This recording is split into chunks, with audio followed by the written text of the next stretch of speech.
会是那一。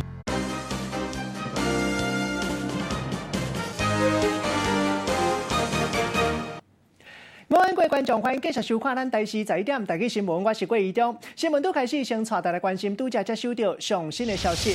第61线中华新港路南169公里的所在，下午9点40分发生一件车祸，一架工程车和一架货车相撞，拢总6个人受伤，其中一个人被人救出来时已经无喘气。这架货车迄当时载东过，车祸了后东过到规世界，现场乱糟糟。即马查讲，一个人无喘气，一个人受重伤，另外还有受伤的人伫咧现场，该在头壳也阁真清楚。因为2台车占规线的车路，即马警察暂时封锁现场，这路段未得过。建议准备要落南的车，假使若是还未经过彰化，会当提早落交流道。另外一个上新的现场来看到，国安局的人员利用对总统出国访问这段时间，回来到台湾的时，走私9800条粉。立委吴国昌搁一届开记者会，伊讲昨伊来到关务署一抓，伊讲现场敢若剩9800条粉，其他华航员工采购的物件拢无看。搁讲到5架货车，即马唔知伫搭，咱做伙来听伊上新的讲法。昨天我亲自到了我们关务署的台北关。去清点看了那些查扣的货品，里面只有吴宗宪他们所夹带走私的9800条香烟，但是违法带进来的东西不止这些东西，还有其他的东西是华航的员工买的。请问这些其他违法带进来的东西现在在哪里？我可以确定的是，不在关务署台北关查扣的名单当中。我合理的推断。可能在货车上，所以我在想说，会不会货车里面还有东西？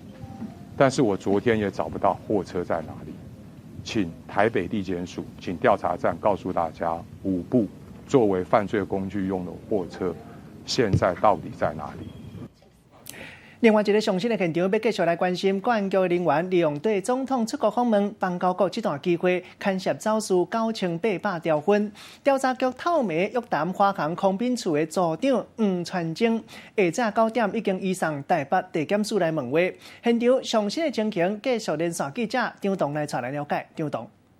好了，诸位观众，国安局的官员呢，竟然是利用这一个总统出访的时候呢，来夹带这一个私烟哦。那目前的2名这个少校数位官员都是被收押禁见的。不过呢，检警来进一步调查呢，就发现呢，这个华航呢，它竟然是涉嫌呢这个长期以来搭配这一个国安局的这一些专勤、这些特勤人员呢，来走私这个香烟，而且6年来呢，这个数目呢是超过3万条的。而就在这一个昨天呢，这个新北市调处呢。是已经约谈了1名华航的这一个空品处的这一个组长黄川珍呢，是漏夜的侦讯了。通过当时画面呢，你就可以看到这个头戴鸭舌帽这一名男子呢，就是华航空品处的这个供应组长黄川珍。他负责的业务呢，就是机上的这一些免税的商品。不过呢，他现在人呢是已经进到北检来做复讯了。但是呢，据了解呢，他其实才接下这个组长的职务呢1个多月而已哦。那竟然呢就被这一个检察官现在是来约谈到这边呢，不少外界呢是揣测他是不是呢就是被推着要来这一个担罪的这一个部分哦。那不过呢，他现在人呢是已经进到这个北检里头来做一个复讯了，因为他昨天呢是已经被新北市调出来约谈，漏夜侦讯超过12个小时了。那人呢现在是已经进到北检来做复讯，那后续呢会有怎么样的一个状况呢？我们会持续为你了解，是把时间镜头交还棚内。多谢张董。另外一个上新的现场，继续要来关心新北市一个今年40岁查某员工，今日下午8点钟，向强弄入去7楼劳工局，手拿一支差不多40公分长的刀仔，想要弄入去副局长的办公室。该在头一个时间，互警卫给压起来。详细情形继续要连线记者徐旭杰来带咱了解。旭杰。好，是主播各位观众，今天早上8点多呢，在这个新北市政府劳工局是传出有民众持刀闯进去挥砍哦。当时了解是一名王姓女子哦，她因为这个私人的这些恩怨呢，跑到呢这个新北市政府的楼梯间，并且呢等到副局长一出现的时候呢，就持刀上前恐吓。而当时呢，这副局长是立刻逃跑求救哦。那么好在呢，当时现场的员警都立刻将这名女子给压制，并且呢把她手上的刀给夺下。我们来看一段稍早画面。那早上的一个发生的过程是，主要是因为我们有一个救护处的同仁啊，那早上就在办公室等待我们副局长上班的时候，那他一出电梯，他就亮出他们的所谓的刀子，所以一看到我们副局长就有做一些追砍的一个动作。那后来有同仁有发现这样的情形，然后他一边跑一边也请同仁这边报警，那同仁也赶快去做一个协助。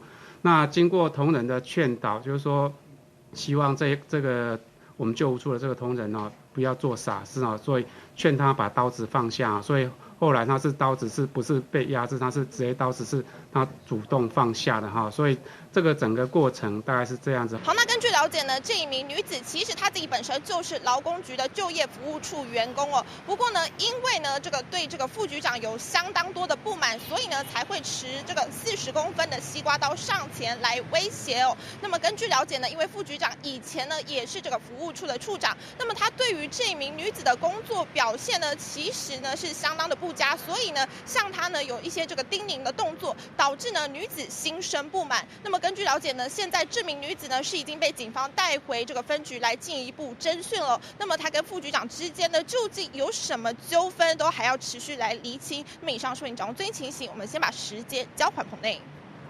多谢许哥。另外一个上新的现场，要来关心违规停车，互人翕相，搁加找人拍声扫。南投一对翁仔某驶车越入去巷仔，发觉有一台高车违规插入路口，因阵落车翕相来做证据，阵驶车倒转去。无偌久，这只违规停车的车主找到位，含义伫咧验屋站。详细情形继续请记者洪泽英来带咱了解。泽英。好，各位观众，画面中可以看到的是这个从上面往下拍的角度。那有民众就站在消防巷里面，那其中有好几个人都是手叉腰的姿势，脸部表情也是相当的不满，双方你来我往，吵得不可开交。原来是发生了违停纠纷，那对方竟然就找上门来。下面来看一段稍早争执画面。小姐，我真的没有。是老公自己先叫我们他已经来威胁我了，买到那个葱油饼而已他就转过来，他就叫我们，你知道吗？根据了解似乎是因为有拍照存证，才会引发后续的纠纷。南投一对夫妻开车从裕乐路要转进巷子里面的时候，居然就发现巷子口有一辆轿车就违停在那边。但因为当地有一间相当有名的葱油饼摊，早上也有早市，所以这一类暂时违停的情况是一再发生。所以先生当下就下了车来拍照存证，接着就开车回家。没想到过不了多久，对方竟然就找上门来，车上共4个人就这么就下车来，那要来询问说为什么要来拍他们的车。但是疑似双方口气都不是非常好，所以呢就爆发了口角。那因为人都找到家门口了，屋主就担心安全会受到威胁，所以赶快打电话报警，才解决这场争执。以上是为你找到的资讯。关警察无拄则收到上新的现场画面，要来看到退辅会主委曲国正，伊即马要来上任管局局长，嘛，互人讲一定要好好来整顿规个军纪。咱做伙来看伊头一摆出来访问的情形。我先跟各位整体报告一下我很感激各位媒体朋友的关切。就到在前天，我到花东地区，还在回来的行程当中。我方有打电话给我，总统想跟我碰个面，然后我那个在车上思考因为最近国安局的这个状况我也没有胡乱猜，我可能是这一方面。但当初我对国安局所发生这个风波仅止于媒体方面的报道，我并没有深入去了解。但跟总统碰面以后，那时候有提到这个风波期望我们到国安局去帮忙。那他特别强调。这个整个是军纪纪律跟管理方面的问题，但总统还特别强调的，要注意到人的士气维护，还有工作情绪要让保持平稳，因为毕竟这是一个这正常工作运作还是要执行，尤其对一个国安单位来讲的话，不能够因为这个风波而影响到这个整体，所以这个我的认识是有的。那后来昨天下午发布以后。很多的老长官还有媒体朋友，也包括一些我同仁，他都有陆续有关切，而且也略有指导。那后来局里面也有同仁到我们办公室来，我跟他做了一个长谈。那基本上就是我听取了局里面同仁说明以后啊，我坦白跟各位报告，有很多工作啊，他真正的指挥链是没有什么问题，就不讲对没有人管，比如说可能在管理当中啊，有些地方估检方面，可能我们有一个精进的空间。所以昨天后来跟局里面我们讨论以后，从刚才媒体所提问的，我想目前就2个做法。第一个，事实上他们已经在做了，就眼前的我们要去把它厘清，到底哪一些事情是他做不该做，而他不知道。那厘清以后并没有去违背检调单位的工作运作。我们也知道，现在检调介入，我们不能行政调查去干预，但我们期望讲我们自己部内。他们跟我讲，现在正在做，所以后来有一些同仁讲，哎呀，他们好像要准备收着一些哪些人员秋后算账。那我，这个我虽然还没有到那个单位去啊，但我听取他们同仁所说明啊，就是毫无根据，完全是要厘清案情真相。那第二个可能就是未来我们要怎么做？我刚才也跟各位报告，一个单位的运作不是1天2天的。他经过长期这样做下来，他可能有他特殊的文化，但也诚如总统所讲的，不能够因为长久认定它是一个文化而违法。所以我在这一方面，我会逐步的用各种的机会跟我们同仁做沟通。我概略也跟我们同仁讲，不要因为我在讲一句话回去做什么改变，我讲不要，我也在慢慢琢磨学习当中。所以我们未来的路啊，还持续要走。我就刚好利用今日机会，请各位多帮忙，一方面也给我们鼓舞，一方面对于最近的风波，但大部分人都是很激烈的，还是要给予他们肯定，不然有国安的工作的作为。谢谢各位。那想请教一下，目前掌握的就是国安局涉案的这个团购名单有几位？然后另外就是说这一次的案件，因为显然彭胜竹前局长到目前为止就是在事件发生的时候完全是状况外，也有人质疑说是不是这一次的这个情资的掌控是完全失灵的，国安情资的可能是国安危机。我跟您报告啊，至于哪边有多少人，这我不便代辩数据，但我这样去，因为这并没有经过来一个很详细的查证，这是第一个。第二个。前面彭局长其实也是我老长官，我也跟他取得联络。我到部以后，我到局里以后啊，我被安排，不光是彭局长，他也跟我讲，他讲说他很愿意把他的以往的工作经验给我做一个对大家做一个沟通，我也很高兴。那我不光针对彭前局长，我会跟他做个一些的一个交换意见，我也会带会以往曾经在局里担任过。不光是局长，可能是资深人员，他们在哪一方有所不同见解，我会去逐一带。但原则上，我跟各位讲，没有所谓讲说这个要隐瞒要干嘛，都不会。我们犯错同仁，不管怎么样错，他还是我们国安的一个同仁。错归错，我们要坦然接受，要去改进。这是我昨天我也跟部分媒体同仁讲有错就要承认，要硬凹。那么另外。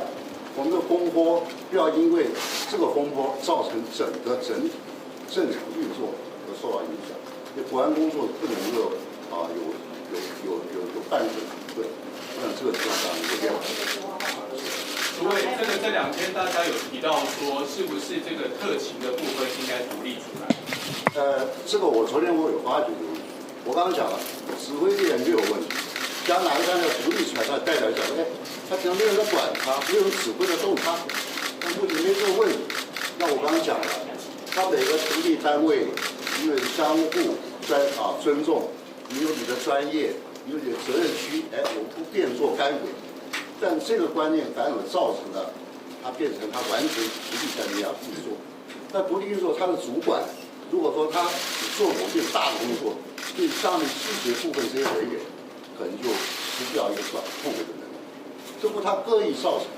所以在这一方面，我特别有强调，公安局它有幕僚单位，幕僚的责任之一就是去督检，帮忙这工作推动以后，你做的如何，在做当中有没有产生其他资源不稳定的问题，这我们持续要去加强。但目前我并没有听到讲哪个要独立，哪个怎么样？这个我到目前都还没有，也没听过，也没有这种思考。所以跟你请教一下，因为其实这个声明一直以来到今天，刚刚您到之前才发出这个声明那你会不会觉得时间有点太慢？那加上就是说，如果因为您还没上任之前就先丢了这个声明出来，你有没有觉得自己不备受尊重？因为我刚刚在开院会我没有刻意去注意到，但我其实想说，任何一个事情出来以后，一定在这边处理。在我一样处理当中的速度，可能跟各位要求问的这个答案可能会有点落差，但我并没有什么晚早的问题，因为毕竟要处理要时间。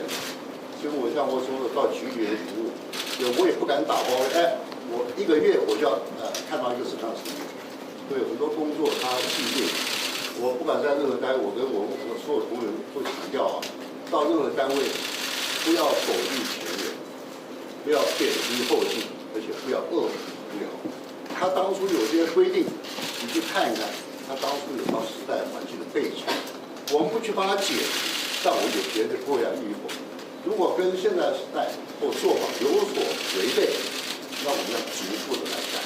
我以后还是会鼓噪这个原则，所以请各位能够了解一下，我们绝对不能服务的冒出东西来，或者是动作特别快、动作慢，而造成其他的问题。就是因为他的声明一直拖了3天因为事发已经超过3天了。今天上午在您准备要出来开记者会之前，他才发这个声明，对外界表示说国安局的立场。那这样的时间上面、动作效率上面会不会太慢？会不会跟过去他把他的所谓的公关是材料是有关系的？因为他没有一个真正对外的一个机构。我跟你讲，我还真的没有进入这个状况但我知道，昨天我跟因为同仁有提到这个职位链的问题我们可以做一个讨论。所以明天我去到部以后到局里以后，他会给我做简报，因为简报尽量用10分表达掉，大家共同讨论。所以这一点我真的没办法还没有讨论。因为主委是明天上任吗？命令是因为昨天可以发布就算命令失效，但布达是因为到明天，因为今天一方面有电会，再一方面有用这个机会跟我们罗长官要做一个报告执行。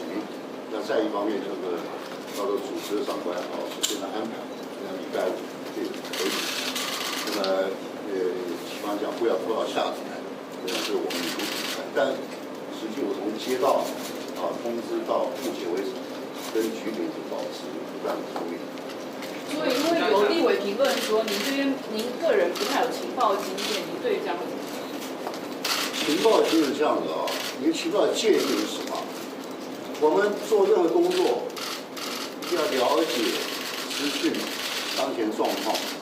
我们军中所学的，任状分比结好或敌我军地，这一定要知道敌人在干什么，你知道自己在干什么，那才能够做出某种行动。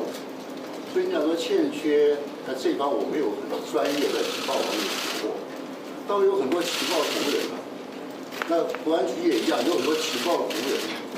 我个人的确不能够进入大家希望用，来个这样权的，我也不是什么铁人，我没办法在。但我了解哪一些人是专业的，我会参考他们的意见，这样的话对整个工作推动应该不会有很大的不会受到。所以想再请问一下说，因为这个外界评论您是非常治军严谨，甚至还号称说您是2皮将军，不知道你有没有听过这样的传闻跟这样的封号？2皮将军是我在军团的时候年轻，当然我对他们为了平常生活怎么样的一个步调，我去有想改变某一种东西，大概一件事情沟通不良，所以他马上就是反弹。我想这很多单位应该都会遇到。至于2皮的话，我想这个含义昨天有媒体朋友就跟我讲到，你往好的方面解读的话，这个注意到细节，对不对？但我不这样解，我的个人觉得，我觉得我们不管做任何工作，一定有个基本功。这基本功平常不管你做什么主任务，他都要维持。你假如没有个基本功的话，你主任务做不好，一做会出问题。所以我强调他草坪火饼，这个很基本的。那军人你要整肃仪容，你要注意到这个要整洁。我想你把这个书脱掉了，我要去盖大楼，我觉得没有意义，对吧？这一方面，我想以后我会调整的方法，或是改变我的做法，而我调整，我要跟他沟通清楚了以后，我再会有所动作。就刚我跟刚刚讲的，我现在跟到各单位都跟强调，我们当干部的主要目标就是照顾同仁，照顾到什么地步？照顾到他权益不要受损，身心不要受伤。权益就是他今天犯错了，虽然我们要按照法来处理，但法当中他有他的权益，他可以找他可以找那些知情人员要帮他，毕竟他还是我们的同仁。那他身心不要受伤，平常我把他管好了，他不会去逾越这个规矩，那他身心就不会受伤。我看过太多，我后来最后归纳几点，跟各位讲啊，这么多年在公务的经验，我发现没有不听话的同仁，但有很多不讲话的干部，他所以不讲话就不稳不稳。我就跟这些干部讲，你不稳不稳，他对你就不理不睬。就等到问题出来，大家都在所以这种东西，我会持续的让我们军人同仁嘛，给大家能够共同体会。平常工作把它做，我们要有时间，而且有方向我会努力带我们军人同仁朝这方面。好，咱今嘛听到。好，咱即马听到就是明仔准备要上任公安局局长的邱国正，伊嘛特别针对到走私私分的代志，讲到若是有风波，就是爱赶紧处理；若是有唔对，就爱赶紧认唔对来改进。另外一个上新的现场，要来关心家人有一阵呛水味的人来到新北市唱片岩附近来沾水，发觉讲海面有铺一大油，阁有几落卡油桶，因真好心情，赶紧把油桶扶起来。详细情形继续连线记者戴新美来查来了解。新美。好，主播各位观众，画面中可以看到海面上漂浮着绿色和白色的油桶，拉近距离看哦，浑浊的浮油通通从油桶里飘了出来，还传出阵阵的油臭味。先把它收集好，然后再勾起来。哇，都是油啊！这个很重，这个很重。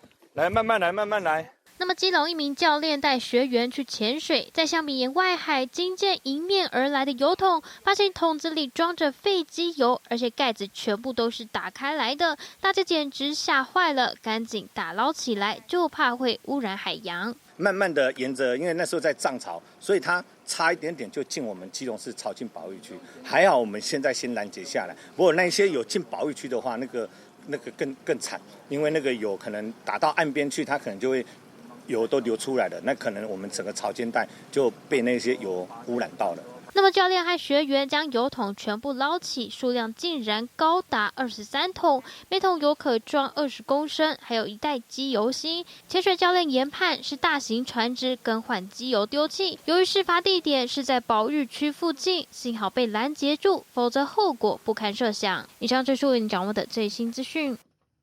多谢新闻。另外，这方面要来关心又搁发生甲人压车的代志。一个人驶车经过新北市三重埔，看到一只轿车一直切来切去，搁甲一个骑拖摆的人压车，害人有路闪甲无路，上尾开车门甲人吓惊。详细情形，连线记者张北珠来查来了解。北珠。好，各位观众，透过画面可以看到机车和轿车一路直行，但疑似机车骑士离轿车太近，引起驾驶不满。先是摇下车窗示意，骑士也看了驾驶一眼，但没想到接下来却开始恶意逼车。仔细看，轿车驾驶突然打方向灯变换车道，瞬间靠近骑士。机车骑士吓了一跳，往右边闪躲，但离谱的还在后头。行进路口时，驾驶又再度变换车道急切，骑士差点就刹车不及，频频被逼车。机车骑士最后也决定变换车道加速离开，但这时驾驶竟然突然打开车门，警告意味可以说是相当浓厚。而整个逼车的过程就发生在新北市三重区自强路4段，一旁驾驶的行车记录器全程目击。po网后，网友也纷纷回应，恶意逼车真的太过分，而驾驶的行为也将被处以6000元以上24000元以下罚锾。以上就是我们掌握的最新情形，现将时间交换棚内。社会事来关心光头白日偷摕人的衫，桃园一个人在人面册社团po文，讲要动手掠贼。画面公布看到一个查某囡仔穿粉红色的衫，敢若是因为假先看衫用帽仔来暗藏，甲人的衫进入去伊的牌影，动作看起来足熟手。敢若嘛知影讲爱闪监视器。头家讲啊，这个已经报警察啦，也毋过警察讲店头即嘛还未报警察，也毋过刷来会斗相共业者来侦办，要甲贼仔上班。一个穿粉色衫的查某人，戴帽啊，搁挂目镜，来到衫担进前，遮警一个，遐警一个。这时，伊摕一领粉色的 T 恤比比一个，原本摕伫个另外一只手的几啊领衫，甲钱伫骹遐去。过来，伊就偷青换斗，甲帽啊踩落来通扎着，另外一只手紧的把这个衫甲塞入去看牌仔内底。等到伊搁徛起来时阵，拄头遐个衫拢互去塞入去牌仔内底啊！一捆仔囝尔，5领衫拢互偷摕到手。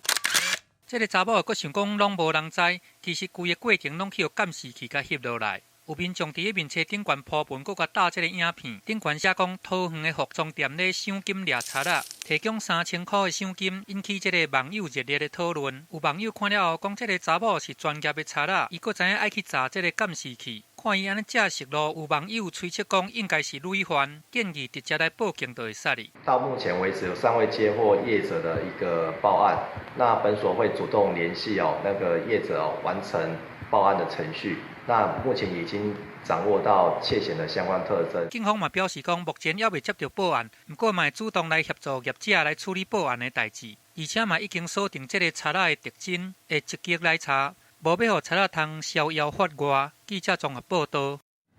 最近民众伫咧日月潭向山步道边啊，发觉到规阵的鱼虎，逐只鱼虎身躯长拢差不多70公分到100公分。因为这款鱼虎歹蹭蹭，嘛去威胁到日月潭的鱼仔，常常都有讨海人发觉讲一寡鱼仔互鱼虎疼食落腹，讨海人嘛烦恼，即嘛因为水的温度称较悬，鱼虎若是伤生炭，一个伤过济，恐惊会破坏规个日月潭的生态。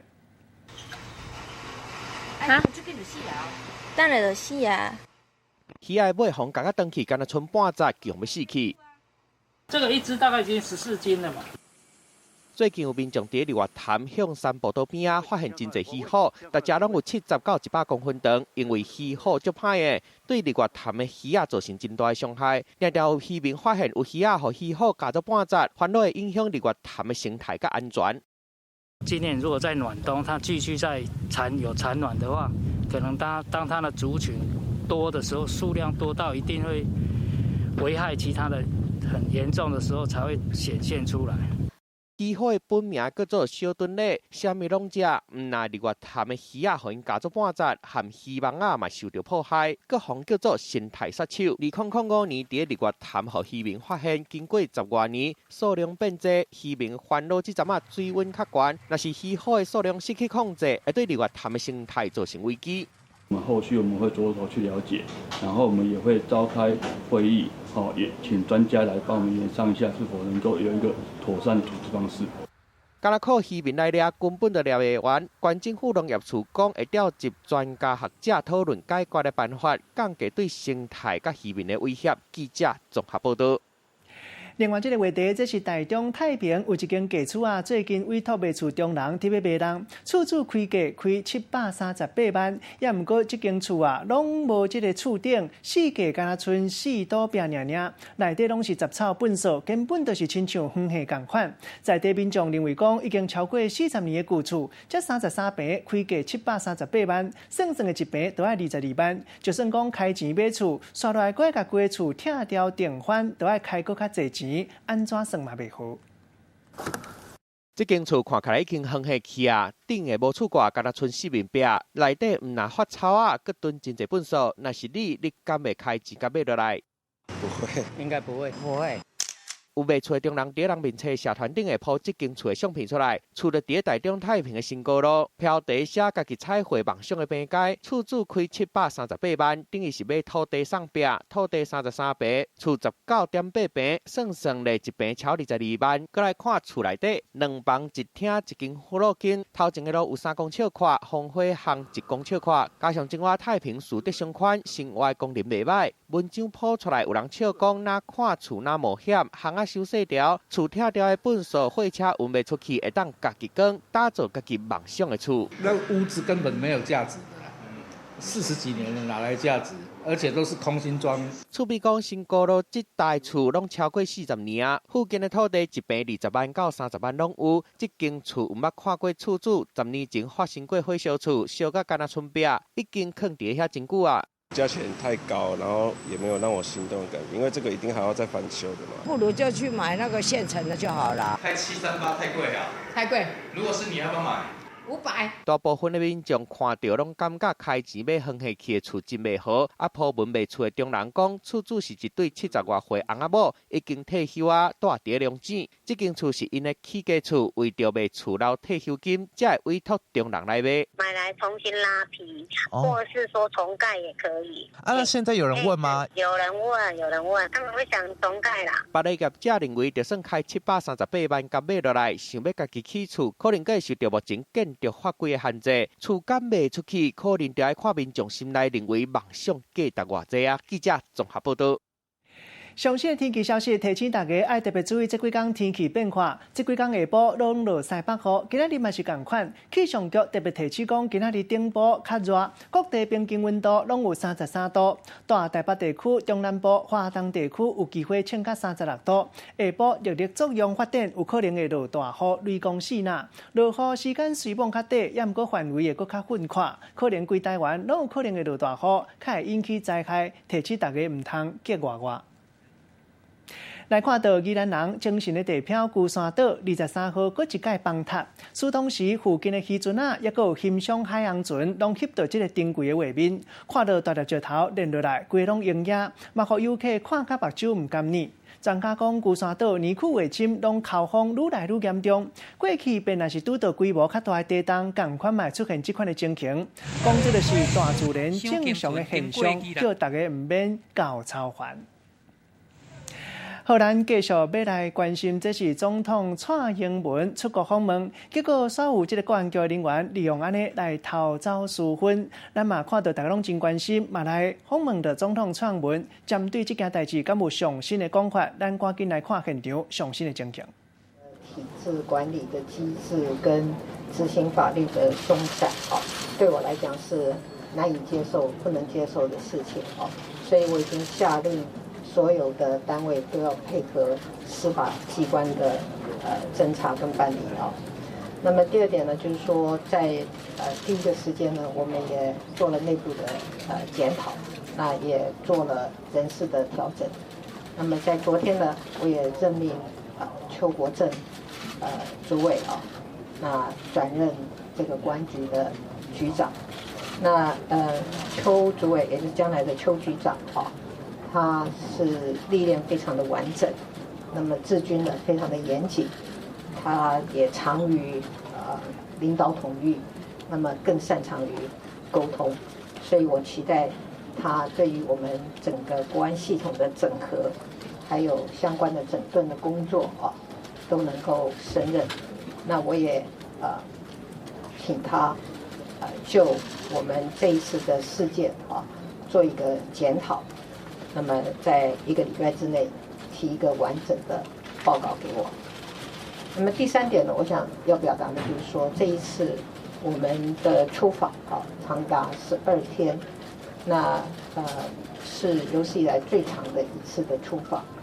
那么这一次的出访的成果应该是相当的丰硕那我们第一线的外交的人员都非常的辛苦那因为这个事件的发生，使得我们的第一线的同仁的外交的成果跟努力被失焦了甚至于被掩盖住了那在这里呢，我要表达一个歉意我们的外交同仁确实非常的努力那他们也表现得非常的好，希望我们社会要给他们这个肯定那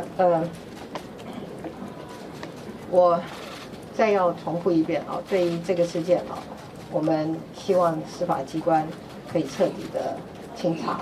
那我也希望我们所有的相关的单位都配合司法机关来进行调查。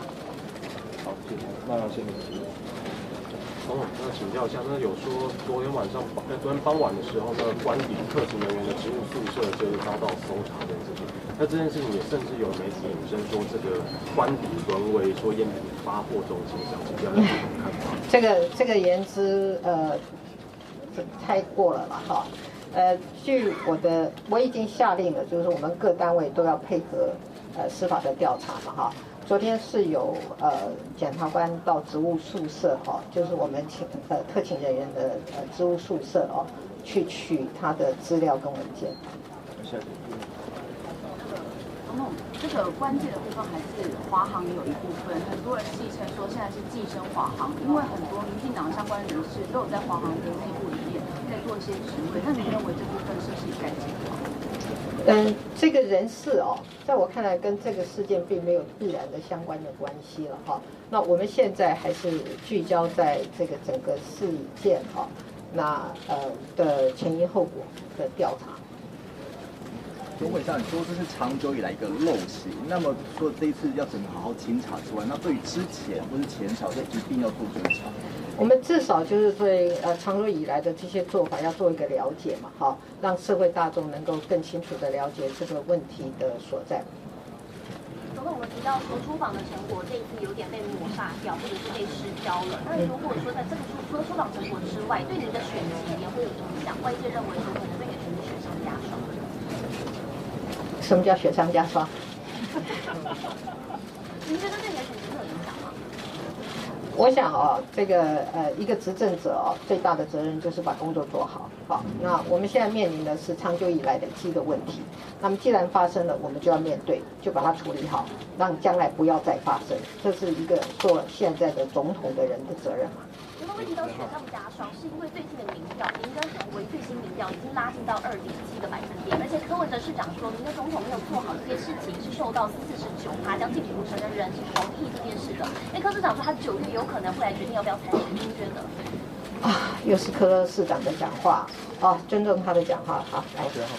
总统请教一下，关于这次运烟的5辆车是由总统府这边去派出的，那外界好奇说这件事情，现在总统府的大总管算是秘书长陈局长他知道不知道这件事情？另外刚刚国民党的立委曾明忠他是有讲说，陈局秘书长办公室可能也有人有买烟，就是有说共犯这个情形啊。那想问说，洪局长他因为政治责任而下了台，那因为他没有管理好特勤这一块，那关于府内这边这一块，陈局秘书长要不要下台？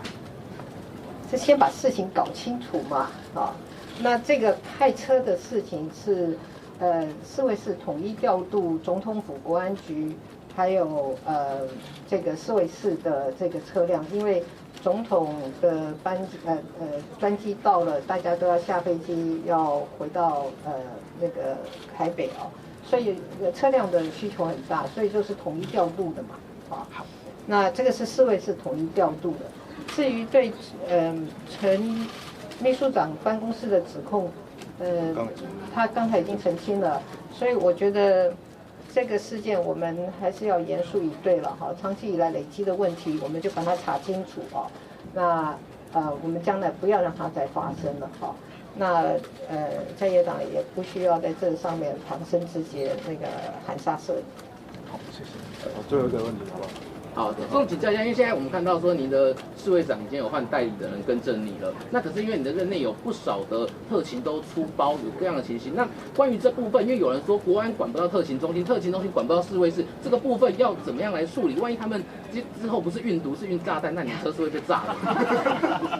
全面攻占有看？我们的特勤人员虽然是说过去有一些需要被检讨的事情了，但是整体来讲他们还是一个训练很好的一群专业的人员了那我已经下令给新任的国安局长就我们的特勤人员的这个管理的部分还有特勤人员的纪律的问题要做一个通盘的了解那1个礼拜之内提一个报告给我。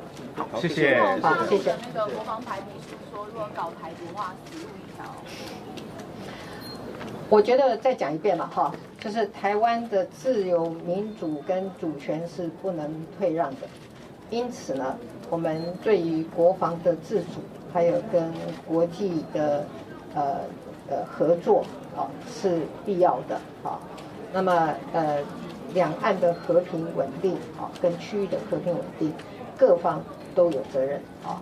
那中国有责任，我们也会尽我们的责任啊。那长期这段时间以来，我们都尽我们最大的这个力量来维持两岸跟这个区域的和平稳定。好，谢谢。好，谢谢。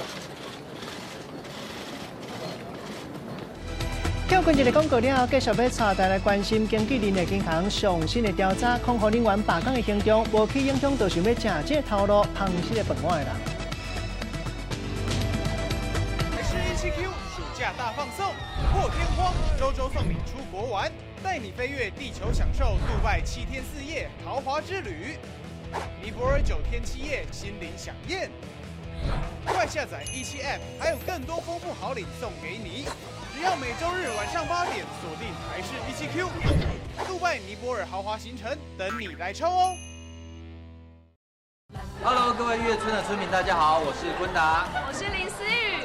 月村欢迎你，要办见面会喽！8月4日星期天在台中与你们相见，一定要来哟！是村民就来报道，我们不见不散。这就是我们卫视直播平台的秘密武器——网红3.0，而且你的身份不会曝光，打造出独一无二的网红终极女皇。大家好，我是女皇。她真的好漂亮哦！你在直播日那一天，帮我把里面的东西插到他们组织伺服器来。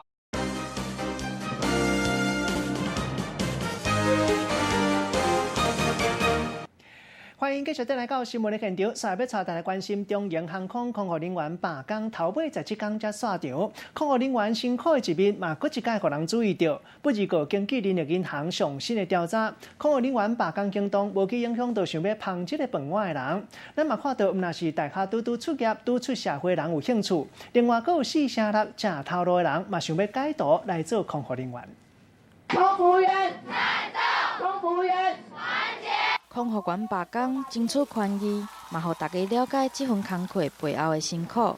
根据人力银行调查，也是有超过4成上班的人想要来换头路做空服员。大学毕业生更加是抢要做，亲像准空服员 Elsa， 伫个毕业进前就已经在准备空服员的考试。薪资高算是蛮主要的原因，它虽然有一定的辛苦程度，可是都是可以在我的接受范围。那是 Elsa。代高材生 Aaron 明明拢有稳定的工课啊，嘛当咧准备要换头路，想要来完成做空服员的梦想。根据调查，会想要员薪水较悬是主要的原因。以今年踏出社会的人，薪水伫咧3万1左右，空服员平均的薪水会当有5万到12万。另外，佫会当4个佚佗，佫有免费也是优待的机票。拢互人真想要来试看卖。其中华航经营上侪人要考，过来是阿联酋、国泰、甲新加坡航空。面试的时候，其实还是会用面谈的方式，所以尽管你的多益成绩分数很高，可是你的表达能力不行的话，其实还是不行的。无受到罢工的影响，航空业的空服员犹原是少年人梦想的一个头路。但是过来人提醒，这份工课做事无稳定。工作的时间嘛真长，也是爱培养第2专长，才会当为家己创造上大的价值。记者综合报道。跳过一个广告了，继续5世界大代志要来关心美国一间超级市场，今年初互人发觉冰箱后壁有一具尸体，经过调查，这人已经死了才10天啊。17Q 暑假大放送，破天荒，周周送你出国玩。带你飞越地球，享受杜拜7天4夜豪华之旅，尼泊尔9天7夜心灵飨宴。快下载17 App， 还有更多丰富好礼送给你。只要每周日晚上8点锁定台视17Q， 杜拜尼泊尔豪华行程等你来抽哦。Hello， 各位月村的村民，大家好，我是坤达，我是林思雨。月村欢迎你，要办见面会喽！8月4日星期天在台中与你们相见，一定要来哟！是村民就来报道，我们不见不散。这就是我们卫视直播平台的秘密武器——网红3.0，而且你的身份不会曝光，打造出独一无二的网红终极女王。大家好，我是女王。她真的好漂亮哦！你在直播日那一天，帮我把里面的东西插到他们组织伺服器。哇，这每周六晚间10点，台视频道《男神时代》。感谢大成宝金冠名播出。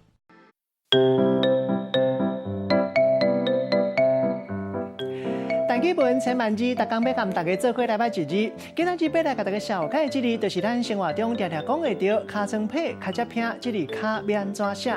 带大家做伙来小解两个词。头一个就是尻只拼，这就是咱咧讲人的后壁面，人的背后。第二个词就是尻川，也就是后壁臀部。另外，这个尻川嘛有后壁意思，像讲莫讲人尻川后话，咱用一句话来举例，甲这两个词甲做伙。譬如讲教练教囡仔踢骹球，甲囡仔讲规则，就是袂当用手来摸球，都要用骹来踢球。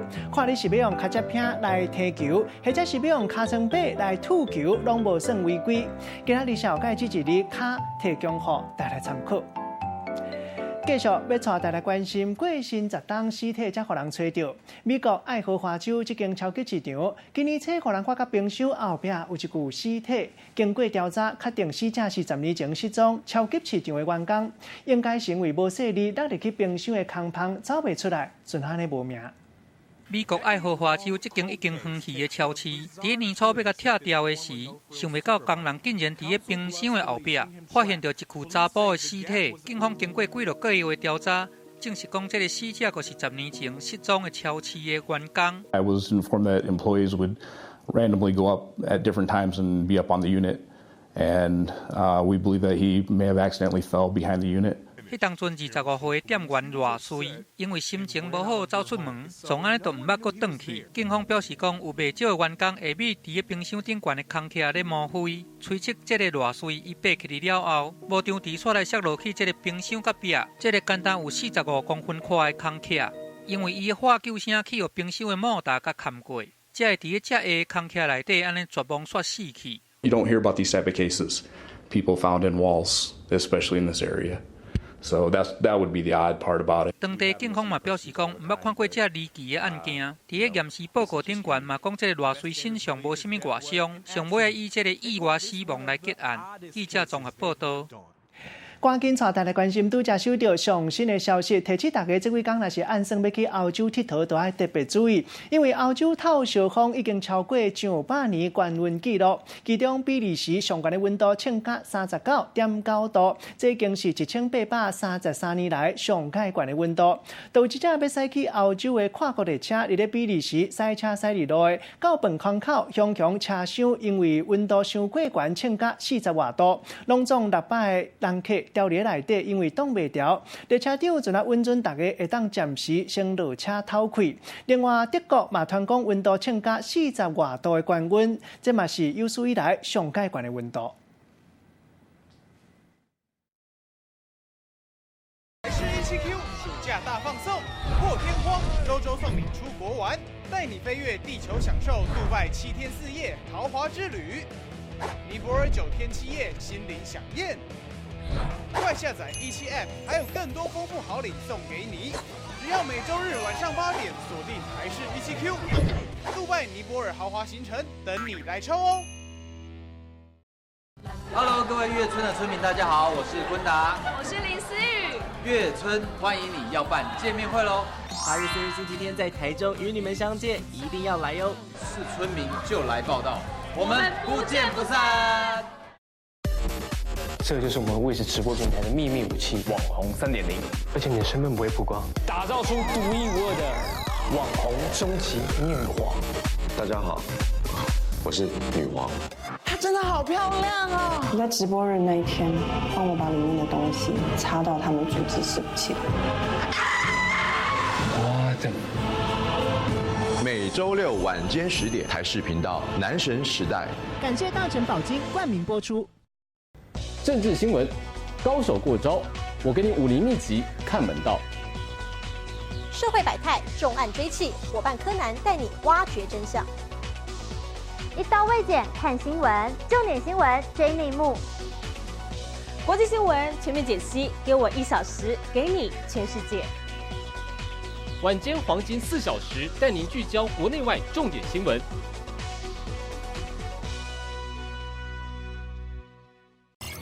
台视17Q 暑期重大改版，没有归零，没有归零，没有归零，很重要，所以说3次。太强了！奖金让你拿到手软，连续答题不淘汰，快下载17 App， 每周日晚上8点锁定台视17Q， 全新玩法等你来战。要看完分手了，祝福你可以早日的找到属于你自己的人际关系。别忘了，我们只是好朋友。我跟浩毅之间的确有些问题，我想我们应该要好好的解决，好好的面对，这才是对这段感情该有的态度。明晚10点，请锁定台视，我们不能是朋友。感谢大成保金冠名赞助播出。不可以说来默契，癌细胞超乎预期的扩散。毕业论文已经是最后阶段了，不要分心。妈的情况控制得好的话，应该可以趁早毕业。你是不是人啊？你还可以那么无动于衷？明明这么难过，你为什么不哭？你想哭就哭啊，你到底还怕什么？我永远让你看，你没什么好怕的。你凭什么觉得你永远都在？要是有一天你也消失不见了呢？台视频道每周日晚间10点，月村欢迎您。感谢大成保金冠名播出。台视蜡笔小新暑假看电影，新婚旅行风暴夺回广智大作战。7月22日起，天天锁定并上网填答人物图卡，就有机会获得最新剧场版电影7日兑换券。详情请见台视动画专区粉丝团。每周1至周6晚上6点 ，HD 双语全台首播。敬请锁定台视频道，欢乐强打蜡笔小新。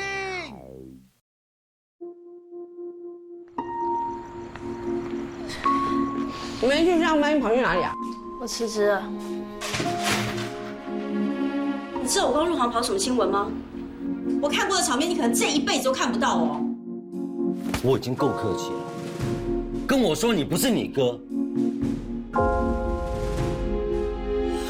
英国 No.1 的学校真的是光宗耀祖啊！这毕业证书是伪造的吧？文哥，从小到大，你就是我们堂兄弟姐妹里面念书念最好的那一个。对，然后呢？我都已经答应给你1000万的价码，吃完饭之后，我白先生有什么另外的要求，我希望不要拒绝。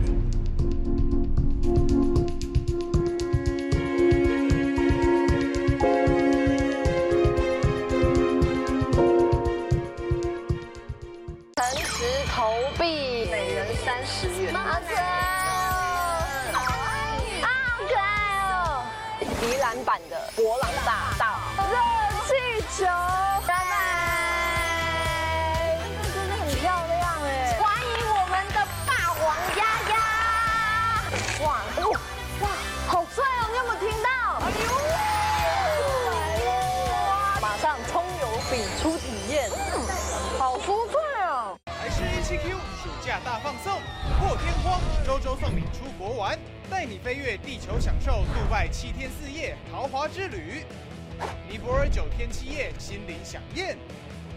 快下载17 App， 还有更多丰富好礼送给你。只要每周日晚上8点锁定台视17Q， 杜拜尼泊尔豪华行程等你来抽哦。Hello， 各位月村的村民，大家好，我是坤达，我是林思雨。月村欢迎你，要办见面会喽！8月4日星期天在台中与你们相见，一定要来哟！是村民就来报道，我们不见不散。这就是我们卫视直播平台的秘密武器——网红3.0，而且你的身份不会曝光，打造出独一无二的网红终极女王。大家好，我是女王。她真的好漂亮哦！你在直播日那一天，帮我把里面的东西插到他们组织伺服器。我的。每周6晚间10点，台视频道《男神时代》。感谢大成保金冠名播出。政治新闻，高手过招，我给你武林秘籍看门道。社会百态，重案追缉，伙伴柯南带你挖掘真相。一刀未剪看新闻，重点新闻追内幕。国际新闻全面解析，给我1小时，给你全世界。晚间黄金4小时，带您聚焦国内外重点新闻。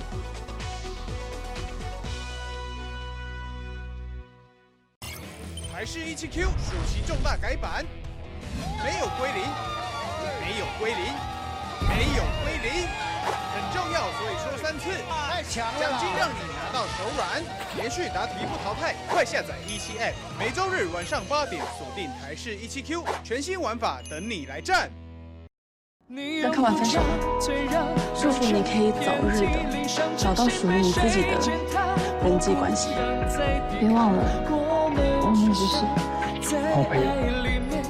我跟浩毅之间的确有些问题，我想我们应该要好好的解决，好好的面对，这才是对这段感情该有的态度。明晚10点，请锁定台视，我们不能是朋友。感谢大成保金冠名赞助播出。会先来末期，癌细胞超乎预期的扩散。毕业论文已经是最后阶段了，不要分心。妈的情况控制得好的话，应该可以正常毕业。你是不是人啊？怎么可以那么无动于衷？明明这么难过，你。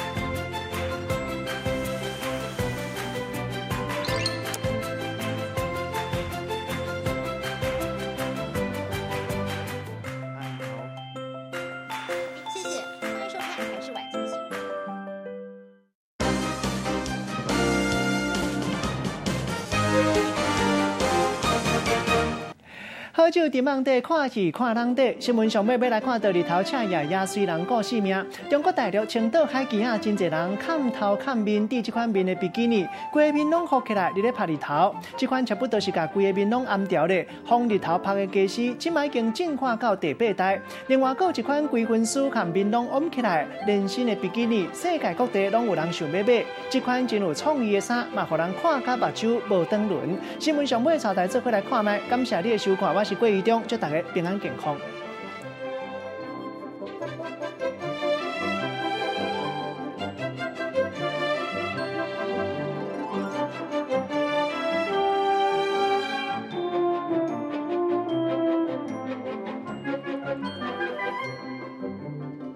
17Q 暑假大放送，破天荒，周周送你出国玩，带你飞越地球，享受杜拜7天4夜豪华之旅。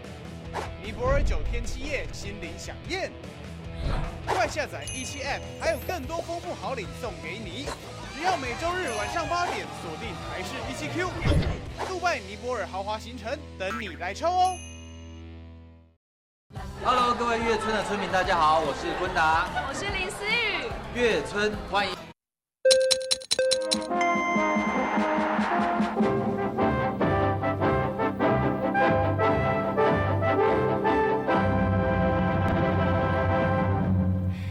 欢迎收看7月25号的台视午间新闻，我是刘一涵。午间大陆条来关心，新北市劳工局经传挥刀惊魂，女员工拿刀企图攻击副局长。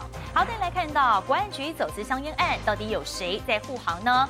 华航在下午5点前就会对外说明，而另外立委黄国昌再踢爆了这些证据没有完全被保全，在稍后都会有详细的报道。而新闻开始来关心刚刚提到的劳工局员工不满被刁难，居然持刀要砍长官。新北市劳工局今天一大早就发生了挥刀事件，这名就业服务处的女客员拿着40公分长的西瓜刀守在电梯口，一看到副局长出现就想要上前来追砍。原来是因为他不满先前副局长在担任就业服务处处长时对他百般刁难，气得在今天拿刀前来要理论。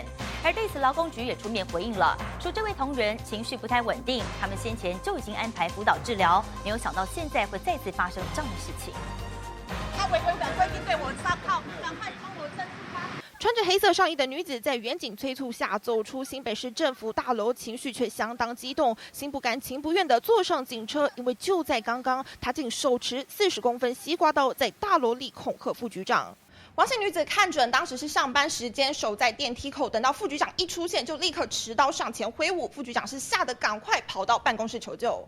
传出有人持刀攻击，救护车也赶到现场，好在女子及时被夺刀压制，没人受伤。事发在周4早上8点多，新北市政府7楼劳工局，嫌犯本身就是就业服务处员工，因为对上司不满才持刀威胁。因为他自己的精神状态，所以自己他一些工作上的一个处理不是那么理想，所以我们副局长心理上产生一些不平衡的一个现象的一个发生哦。原来劳工局副局长过去担任就业服务处处长，女子从104年进入劳工局，但2年期间内情绪都相当不稳，经常影响到工作表现，才与副局长发生争执。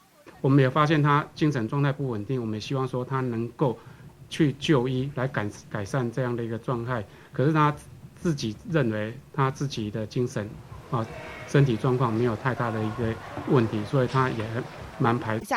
记者徐简、杨文豪 SNG 小组新北市采访报道。性命垂危的病患搭救护车送医，但却在途中被撞，最后不幸死亡。宜兰苏澳一名命危的88岁老妇人，在昨天晚间被救护车载着紧急要送医，但却在途中被轿车给猛力撞上。而当下已经优先派车再把人送到医院，但急救之后仍然宣告不治。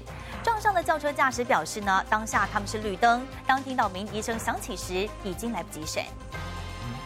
空无一人的路口，一辆遭撞的救护车直直冲撞分隔岛，整台车一度飞离地面，而冲撞救护车的轿车则是猛踩刹车，还是停不下来，也冲上人行道，这才缓缓停下。而当时救护车上还载着一名生命垂危的病患，10万火急要将人送医急救，但没想到却遇上意外。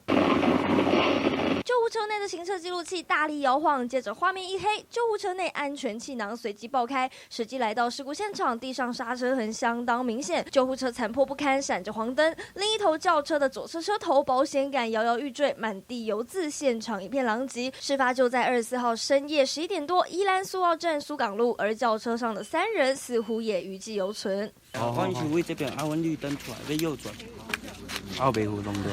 后边人就要袂使驶较紧，阮出来想要听到救护车的声音。我们的话是红灯对方是绿灯。88岁的老阿嬷她据家属主诉说，已经在家里已经有卧床蛮多年的一段期间。所幸轿车上的3人跟另外3名医护人员都只有受轻伤，双方也没有酒驾。事后警方也将轿车驾驶带回警局侦讯，要一一厘清事故原因。记者李克燕、宜兰报道。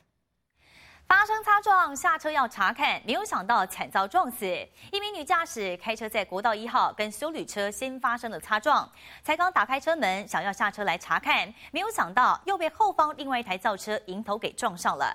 女驾驶当场失去呼吸心跳，送医抢救之后仍然宣告不治。救护人员10万火急将担架上的伤患送上救护车，准备送医进行最后急救。因为国道上再次发生死亡车祸，31岁的女驾驶把车停在国道上下车处理车祸事故，没想到却就此失去生命。头部的周围有一片大量的血迹经通人测试形成欧卡线现状。事发就在24号晚间9点多，国道1号北上257.8公里处，当时这名31岁的女驾驶与休旅车发生擦撞，2台车就停在中线车道上。这时女驾驶下车走到休旅车驾驶座旁，准备厘清事故，没想到一台黑色轿车疑似天色昏暗，直直冲撞女驾驶，导致她头部受伤，当场失去呼吸心跳，送医抢救后仍然宣告不治。他们都没有装行车记录器，我们不晓得他们是什么原因，第一台车跟第二台车停在中线车道，人员没有受伤，车辆受损轻微。我们警方建议能够把车辆移至外侧路肩，人员下车站立在护栏外面安全的处所。根据了解，与女驾驶发生擦撞的休旅车以及轿车驾驶都没有酒驾。不过，原本一场擦撞意外却演变成死亡车祸，恐怕还是让亲友们相当痛心。记者蔡崇武在报道。违规停车被人拍照，居然还找上门。南投一对夫妻开车转进巷子里时，发现怎么有一台轿车违规停放在路口。那么先生当下下车拍照要存证，接着就把车开回家了。没有想到过没多久，这辆违规车主居然找上门，双方就这么爆发激烈口角。今天来这里威胁我，报警！看到对方亲门踏户，白衣男子手叉着腰，火气不小，要求家中的妻子报警。小姐，我真的没有。白衣，来这里威胁我，他已经来威胁我了。买当那个葱油饼而已哦。听到要报警，黑衣女子似乎有些慌张，赶紧解释，双方你一言我一语，吵得不可开交。还原事发经过，竟然是违停惹争议。事件发生在7月22号，这对夫妻从裕乐路左转要进到巷子里面，结果巷口有一辆黑色轿车违停，丈夫不满下车拍照存证，随后返家，没想到过没多久，对方就找上门询问为何要拍照，但疑似双方口气不太好，引发冲突。刚好回来的时候，有一辆车子挡在巷子口，我要转进来的时候，事实上会有一点困扰了，我就停下来想说照个相做个记录，万一有什么需要的话可以以备不时之需，结果就造成这个车主不满的样子，然后就找到我家门口来。原来是当地有一家葱油饼摊，生意红不让，加上早上还有早市，所以这类违停情形时常发生，造成住户进出相当不方便，才会拍照，希望相关单位能够改善。没想到却先引发案外案，所幸口角冲突没有造成人员受伤。记者郑成南报道。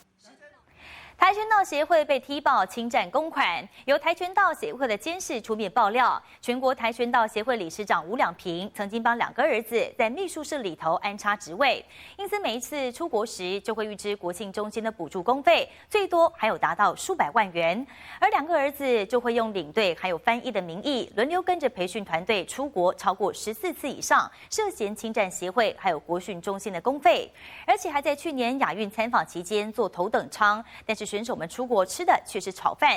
每一次随着培训团出国比赛，看起来就像是他们的家庭旅游一般。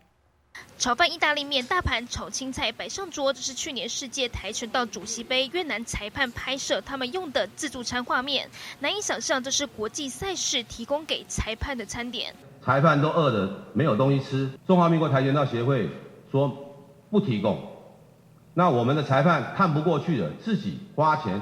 跆拳道协会监事赵安华出面爆料，对比裁判跟选手们的待遇，跆拳道理事长吴两平却是福报各项费用，不但安排2个儿子进到协会里工作，还借着领队、翻译等职位跟跆拳道培训队一起出国，更预支国训中心补助公费，最高数百万元。等到回国之后，再涉嫌用空白或者是不明的发票向国训中心请核销，没有想到却遭到拒绝，还发函给跆拳道协会要追回超过143万元的补助款。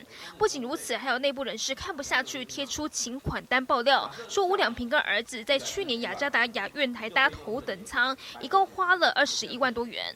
他上任半年而已透支1000多万，可是上任半年接受到补助跟我们的自营款超过8000万，所有的核销单据通通都隐匿不报。他们从来不会去协会上班，但是他可以谈的。我英文不是很好，很多事务我要请他来帮忙。吴两平回应，2位儿子都没有去上班，如今却有名片佐证。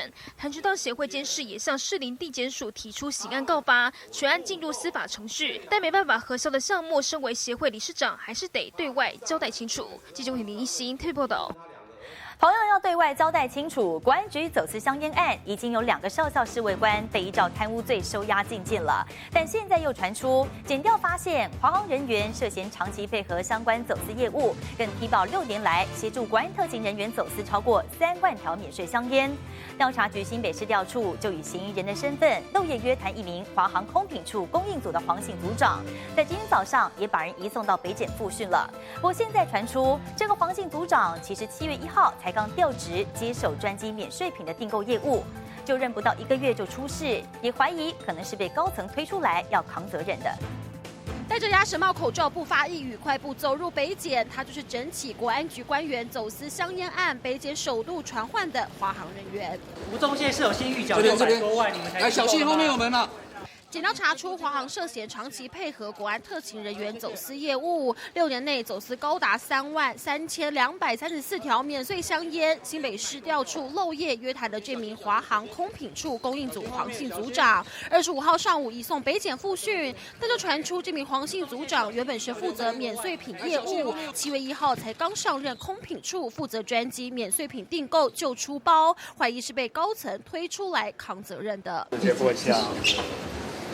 专案小组追查国安人员利用总统专机出访夹带私烟是公开的秘密，国安局内部更把团购免税烟品当成机关福利。历任总统出访前都会有1名少校军阶承办人负责联系，提早2个星期向特勤中心、总统府侍卫室发放登记订购单。这次被羁押禁见的少校张恒嘉，在今年3月的海洋民主之旅就是出访的团购窗口，吴宗宪则是负责这次的自由民主永续之旅。